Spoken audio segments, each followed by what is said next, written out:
you agree that's the future we want. Well, two things come to mind. I need a new roof, but it's a listed building. You can bet your boots I can't have those. The other thing is, what do you buy for a birthday present? That is my problem for a man like that. He's worth 15.2 billion at the moment. He's the 8th wealthiest person in the world, and everyone calls him the real-life Tony Stark. Right, so what do his nearest and dearest get him? What do you think, Robert? Quickly. I don't know. I don't begin to think about it, Dana. I shouldn't think there's a hole in his roof. Looking at him there, his requirements are pretty minimal. Well, thank you, Robert. Next, we're going to look at today's papers. Stay with us on BayTV.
Welcome back to Today on BayTV. I'm Gaynor Morgan, with me is Henry Darby-Cook, and of course we can't forget Robert Llewellyn-Jones, can we? Thank you, Gaynor. So we're going to have a look at today's papers. Before we go on to the front pages, kind of a story that's broken this morning is 6 people have been charged over the 1989 Hillsborough disaster that killed 96 people. We've got, I think we've got a still of the sentences. So the ex-chief superintendent David Duckenfield has been charged with the manslaughter of 95 people. Is it a little too late? They Robert? must be quite elderly right now, mustn't they? I would have thought. And how has it all taken so long? Well, these things do, don't they? It took 4 years for the Welsh government to decide not to back a racing circuit. What are we talking about? This is 30, well, we're talking, yes, and processes again, and I suppose tribunals, legal arguments. I mean, how long is it going to be before we have a verdict on this? You know. And how many charges did you say we're talking about? Yeah, so they are charges. So it's 6 people have been charged with it. Obviously, sentencing hasn't happened yet, so it will go to court. If we look back, we've actually got a clip remembering what happened on that day in Hillsborough. So, on a clear sunny day at Hillsborough, the stage is set for a rerun of last year's classic. Liverpool in red, Forest all in white. The teams have just left the field here, taken away by referee Ray Lewis. The trouble away to our left, where there's a packed enclosure of Liverpool supporters. 2.5 minutes after the match started, they really came over the top of the fence. Away to the left at the moment, there must be some 100 or 200 people on the pitch. An ambulance has just come into the stadium and is making its way through a vast crowd of people away to the left. There would seem to be, from where I'm sitting here, dozens of people now lying on the ground and being attended to by police and St John's ambulance. I saw 2 oxygen cylinders being carried down the touchline just below us minutes ago. Some of the people at the back, understandably through sheer fear, are trying to climb their way up into the upper tier once more. I've now seen 15 stretchers carrying bodies away, alive I must stress, and at the moment they've been ripping up some advertising boards because they've run out of stretchers, and they're being used at the moment to take people away. Away to the left, the corner flag, I see for the last 10 minutes a nurse has what I think been giving a kiss of life to one young fan who looks in deep distress. That's horrific to watch that, you know, with the benefit of hindsight, doesn't it? Absolutely chilling. I think the Duckenfield has been faces 95 charges of manslaughter, and 5 other senior figures will be prosecuted over the Hillsborough disaster. Yes, 95 charges are. And do we know what sort of age these people are? Well, There must be. The people who are being charged must be I think we just had it on the board there, didn't on Clearly the the story screen. is going to run and run. Yes. So. Yes. Yeah, we'll move on. The Times, obviously, it's all going on with Brexit. May's top team splits over Brexit decision between Davis, Hammond and Johnson. They seem to be disagreeing, don't they, Robert? Well, you'd expect it to be, wouldn't you? There's bound to be conflict. You know, I think Theresa May, quite frankly, has lost the plot, and we're a laughing stock in Europe. The French, it's not really Germans. what we think, is it? It's not what our cabinet is thinking. What are the other 27 leaders? Well, that's right. But what do they think? Well, precisely. And here we are, Boris making a statement like, "We can have our cake and eat it." Well, that's absolutely ridiculous, you know. And to think that man could be in with a shout of being Prime Minister. Well, if that's the, I think really then we could all look for accommodation elsewhere, as they say.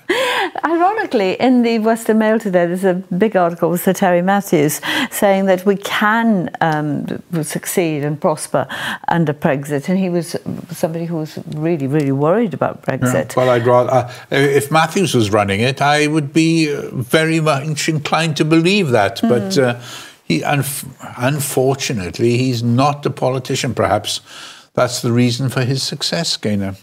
It is very worrying, though, because there's so much time being taken up, and there are so many other issues in the country to be addressed, as we know, with Grenfell Towers and austerity and all the issues affecting us, and it all purportedly best brains in the country are focused on this mess. But the very fact that we believe that we can get a deal, I don't believe we can. I think the French premier or president came as close as we'll get by saying, look, think again. And so did Tusk. He said the door's still open, didn't he, basically? Yes. I'll be honest with you, I voted to remain.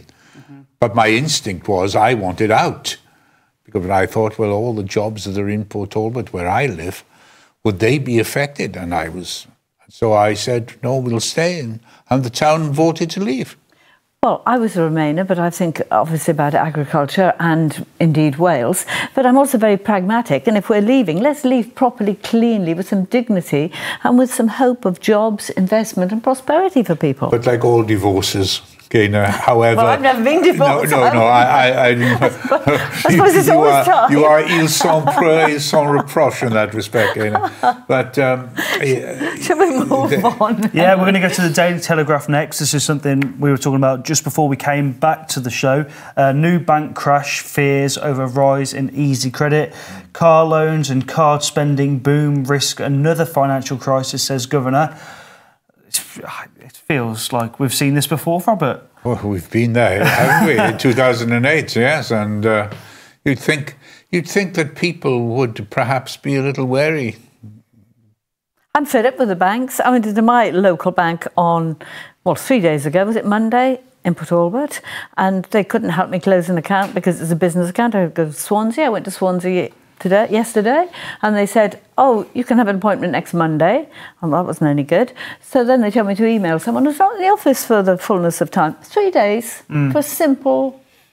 But then on the flip side, if you want credit with them, you don't even have to go into branch anymore. You can do it online, and the card will be with you Not at my age, you can't. No. Okay, well, I know some of the supermarket banks now, obviously, because they haven't got branches, they don't even have to see your face, and you can have, upwards of £2,000, £3,000. Everything's got to be online, and in my experience, HSBC in particular says that they're closing branches because people want to be online.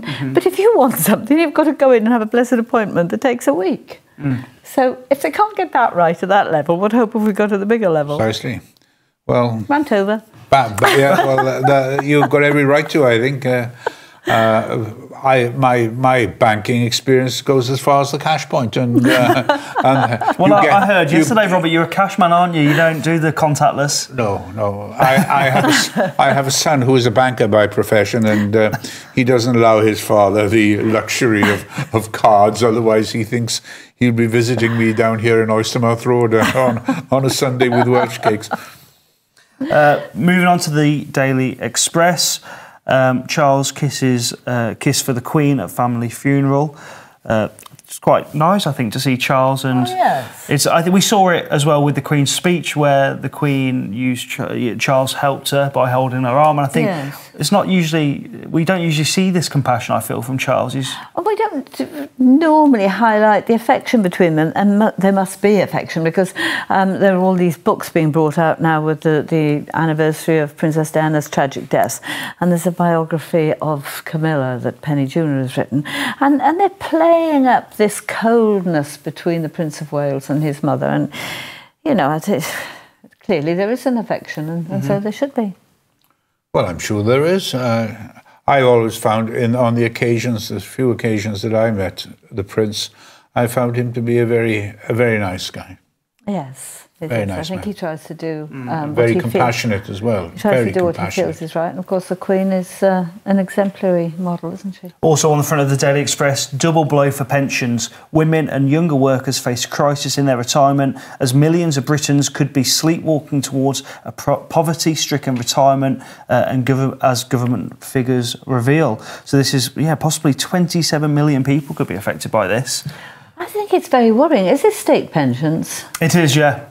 Because I know women who are just a little bit younger than me and can't get a state pension, and it was just changed, literally overnight. Some of them live on their own, some are divorced, and no means of support whatsoever. Yes, well, I mean, if you put this into real numbers, it's 2 in 3 people are affected by it, which is just... There are a lot of women I know who are seriously concerned about this. But isn't everybody over a certain age entitled to a state pension? Yes, but the goalposts changed for women over 60. Anyway. All right. There we go. Anyway, thanks, Robert. No aspersions here, but next we'll be talking to a dinosaur on the sofa. We are going to be. I've been called that before now, again. We'll see you in a minute. Stay with Bay.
Welcome back to Today on BayTV. I'm Kayla Morgan. With me is Henry Darby-Cook. Also Chris Roberts and David, and there's a new Chip, version. isn't it? This is Chip. Sitting on the edge of his seat comes to mind. He's okay. I'll rest him for a little bit. So tell us more. Tell us why there's a... why have we got a dinosaur in the studio? Well, we run a dinosaur entertainment company in Swansea.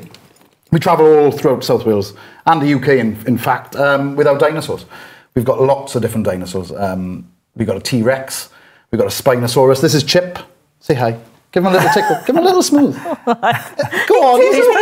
He's great. He's okay. Underneath. He likes it. No, he's fine. Yeah, he's cool. His name is Chip. He's a velociraptor. We've also got Triceratops and lots more coming this year. So I thought dinosaurs were very, very big. They are, but the velociraptor, not so big. He's giving me the evil eye. We've got a clip, actually, to show the array of dinosaurs that you have. Should you have a little look? Yeah, fab.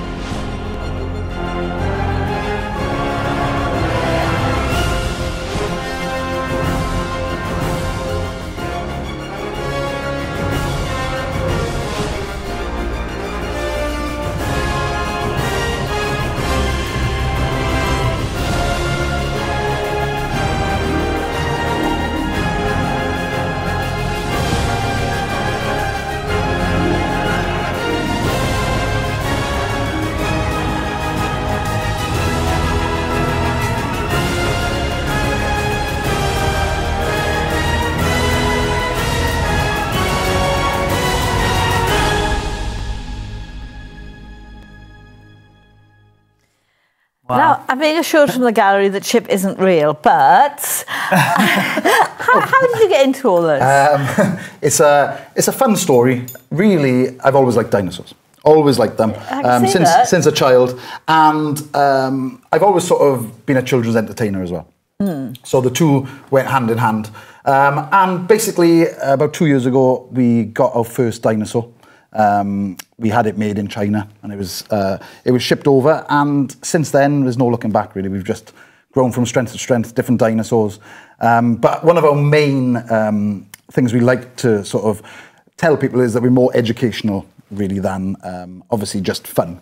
Because we also bring fossils with us. Ranger David helps me with a lot of the fossils. He knows quite a lot about the fossils and how dinosaurs have become extinct and things like that. So it's a lot of fun. Do you go into schools? Yeah, that's the main thing we do during the week is educational classes, really. And you get asked so many eccentric questions from the kids. You need to have an encyclopedic knowledge now that we're always learning new things. Yeah. We go into schools pretty much every day. And so what sort of age group? Normally key stage 1, so anywhere from nursery all the way up to year 2. Are they frightened? Not at all. Not at all. 90% of the time they're perfectly fine. We don't go into schools scaring. That's one thing. We go into schools teaching them about dinosaurs. We've done around about 200 schools so far. You know, it's proven that it works, and it's their faces, the children's faces, superb. Children are fascinated, aren't they, by dinosaurs? There's so many different kinds, aren't there, with all these long names? Over 700 different types of dinosaur, How do we know that when it was all so long ago? All from fossils. Everything's from fossils. We know everything about dinosaurs, what they ate. You can find fossils everywhere. There was a new dinosaur only found in Cardiff last year, Dracoraptor. And they find roughly between sort of 10 and 12 a year still. So the subject will never end. It's a very, very large... Don't worry, Gaynor, he's fine. I'd feel a lot more comfortable if you didn't have leather gloves on and a chain holding on. Oh, you've got to hold him. Oh, yeah. Never let him loose. If you let a velociraptor loose in the studio, it would be good TV, though. It would. But we won't do that today. We'll just leave him down there. Does the relaunch of Jurassic World, does that help the cause, or does that kind of hinder what dinosaurs are about? Not at all, no. It helps, if anything. Yeah. Of course, they sort of exaggerate, and there's a few dinosaurs that, you know, the velociraptor, for one, wasn't actually as big. Okay. As they said in the there's an actual dinosaur called a Deinonychus, which is kind of what it's based on. Okay. But it does help, of course, because it brings awareness of the subject, you know, and anything that brings awareness is a great help, really. And getting compared to Chris Pratt, obviously, I like that. I do all the time. So where can people? You've got a busy summer ahead. Where can Very people see you busy. next? We're in the Royal Welsh Festival. Royal Welsh Show. Yes, It is a festival, of course. Yeah, kind of. A lot bigger than Glastonbury, I'll have you know. Of Far course. more people Yeah, there. they have a lot of. Yeah. I think there's 40,000 normally go up to the Royal Welsh over the 4 days. So 40,000? 40,000, yeah. More like 250,000. Is it really? Yeah. Well, that's good for it.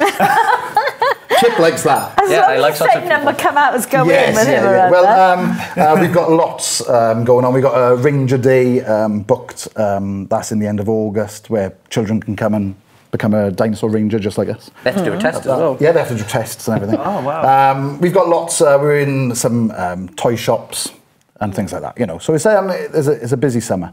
But if they do want to, check us out on Facebook. We've got a website, dinoforhire.co.uk.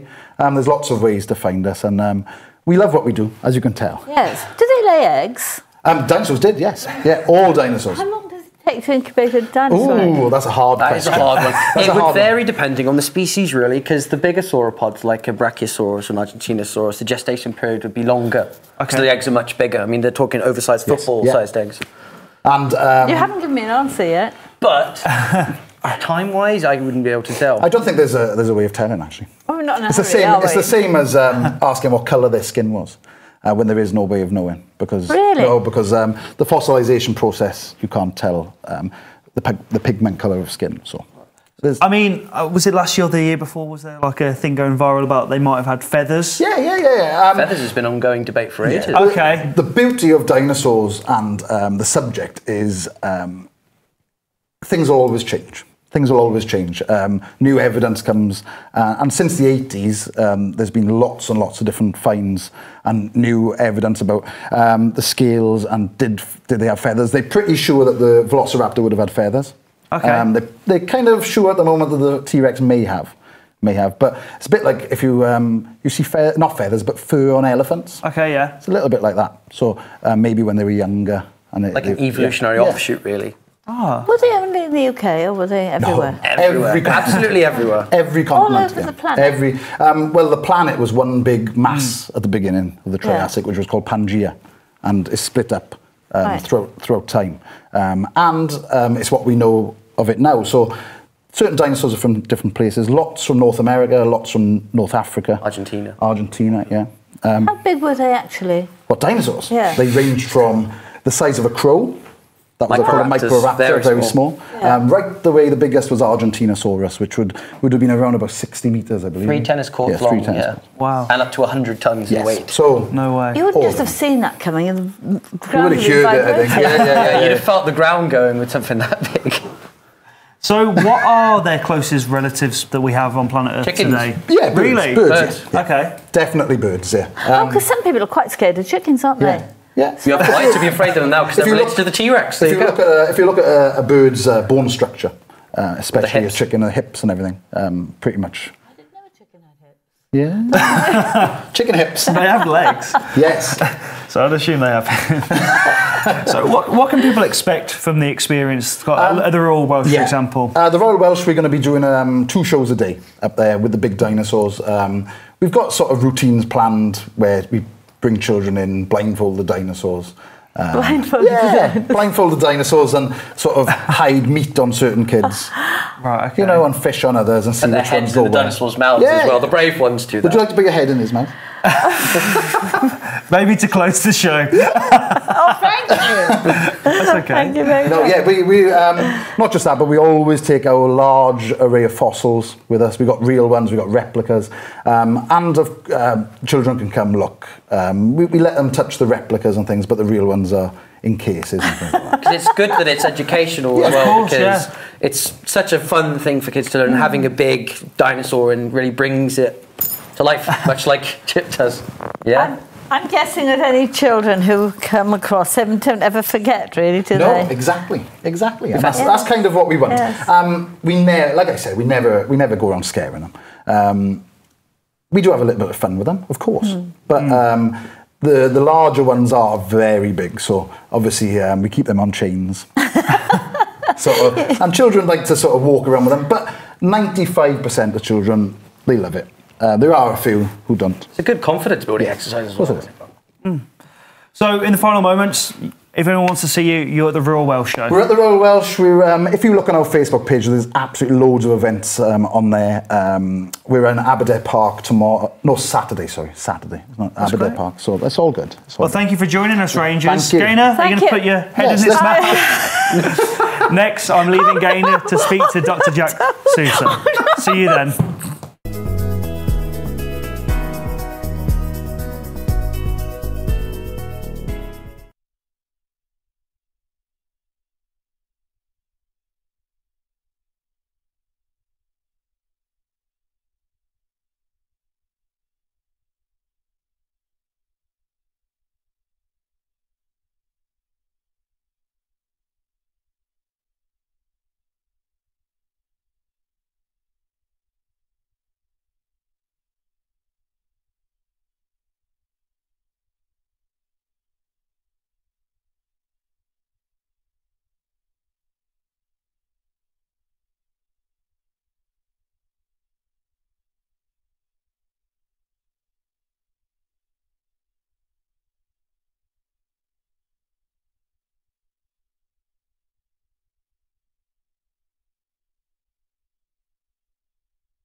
Welcome back to Today on BayTV. I'm Gaynor Morgan, and with me is Dr. Jac Saorsa, whose exhibition Cancer Ward 12 is on at the foyer here in the Deneva campus of Trinity St David's, Swansea Art College. Dr. Jac, heavy stuff. Yes, it's challenging indeed. Challenging. It's wonderful as you come into the foyer here, as I say, in Trinity St David's, but it immediately stops you, catch your breath. There's some very, very, as you say, challenging artwork to cope with, sometimes first thing in the morning. Yes, I suppose so, first thing in the morning. But yeah, I mean, it's intended to be challenging. It's not intended to be in any way sensational, in the worst possible sense of that word. But I do want to stop people in their tracks, really, because it's a very important issue. Clearly, by the very title, Cancer Ward 12, it's based on your experience with cancer patients? Yes, indeed. Actually, at Cancer Ward 12, or Oncology Ward 12 in Singleton Hospital here in Swansea. Do the patients want to see it? Do the patients want to see it? Yes, if they're able. But unfortunately, some of the patients are no longer with us since I did the residency. In the cancer ward at the hospital, the patients usually are very, very ill. Otherwise, they wouldn't be in the ward. That's really what I meant. Did they welcome you into the ward? Oh, yes, very much so. In all of the projects that I do, it's very, very rare that a patient doesn't want to be involved. That's interesting. How do you get the balance between, I suppose, helping them to tell their story and voyeurism?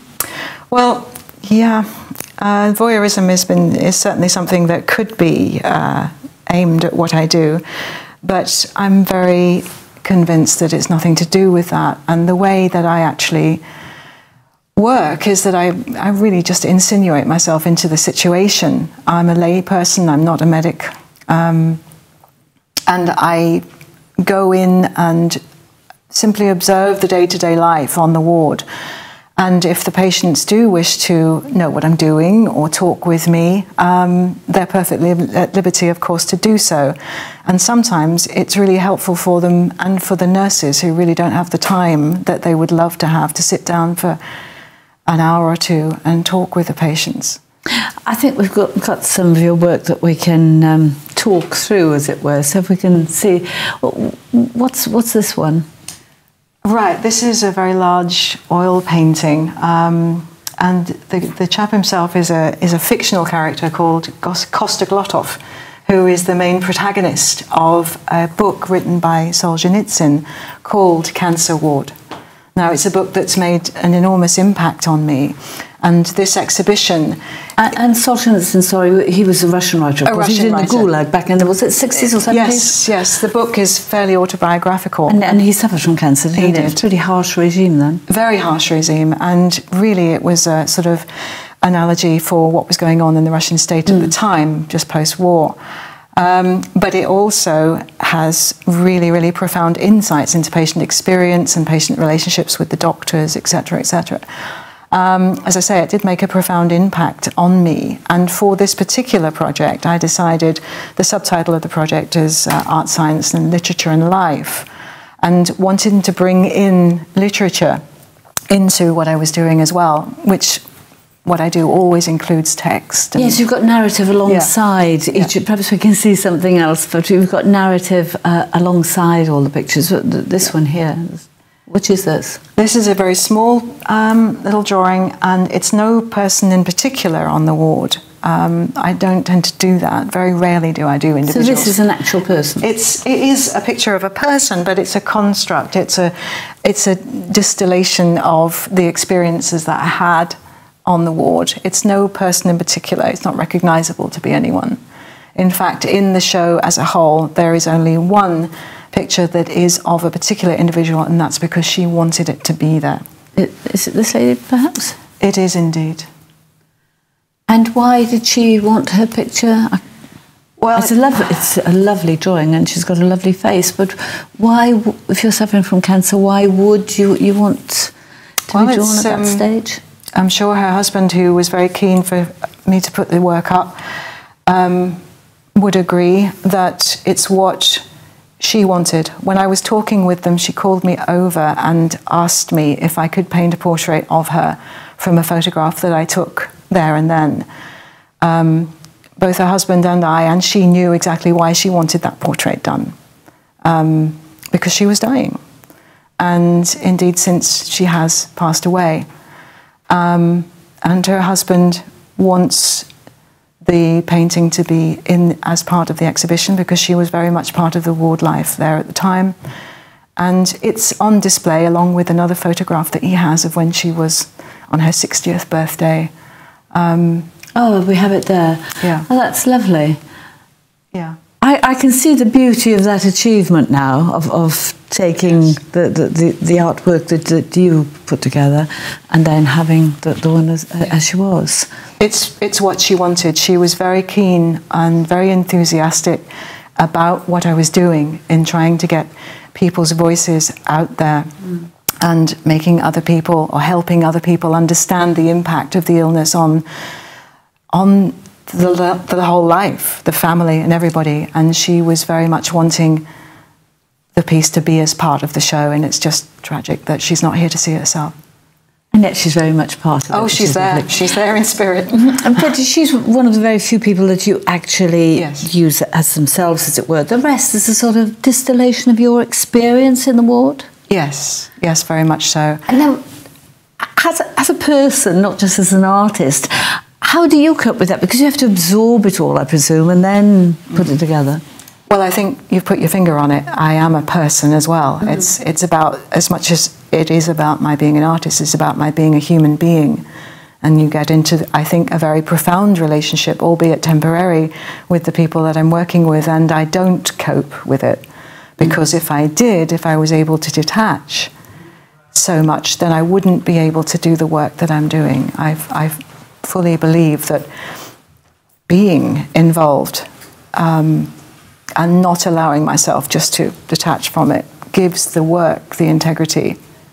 It's not easy, but it's a lot easier than actually being the other person who's ill.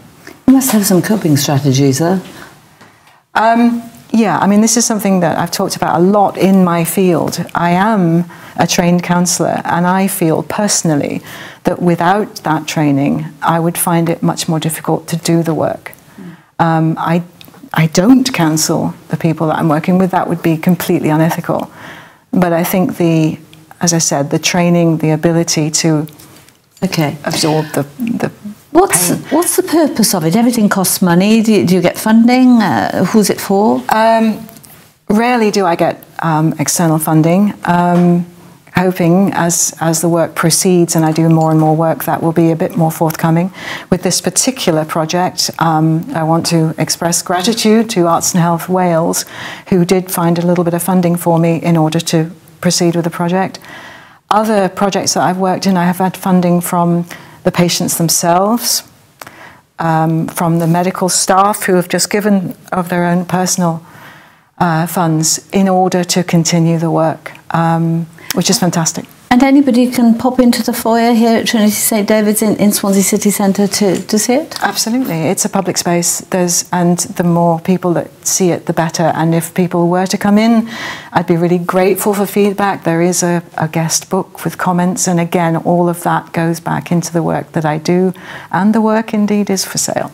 I think the one I'd really like people to see is it's the glass before the dark curtain with the words on it. I don't know if we've got a picture of that. Oh, we haven't got a picture of that. No. But it's wonderful because you've got the words of a breast cancer patient, haven't you? Yes. And it, I think you're explaining, you can see yourself in the glass. Well, the quote is about like going through a glass door where she could see back, but she couldn't see forward. And she couldn't get back because the door was closed. And so I felt the only way to actually do that was engrave it onto a glass door. And just very, very briefly, how do you want people to respond? It's all heavy stuff. It's very heavy stuff, and it will be emotional. That's not something that I've not seen before in my shows. I can't dictate how people respond. The whole point of it is that you respond in your own way to the work. And take something from it, presumably. Deeper understanding, perhaps, of the impact of such a diagnosis. It's changed you? it's made me richer, and not in a financial way. Oh, it's been a privilege to talk to you, Dr. Jac. Thank you so much. Thank you. And to all of our guests today and all viewers watching us. Today's film is Out of Algiers. And with that, we'll see you tomorrow. Look forward to it.